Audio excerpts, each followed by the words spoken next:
Ketua Umum Golkar Bahlil Lahadalia membuka suara soal isu reshuffle-nya Menteri Keuangan Sri Mulyani. Menurut Bahlil, Menteri seharusnya tak boleh bertindak melampaui kewenangan Presiden RI Prabowo Subianto.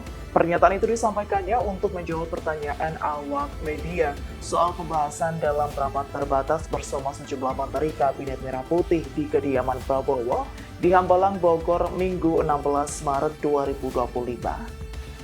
Bahlil menyebut ratas tersebut tak membahas soal isu mundurnya Sri Mulyani. Adapun pria yang juga menjabat sebagai Menteri Energi dan Sumber Daya Mineral. Download Tribun X sekarang, menghadirkan lokal menjadi Indonesia.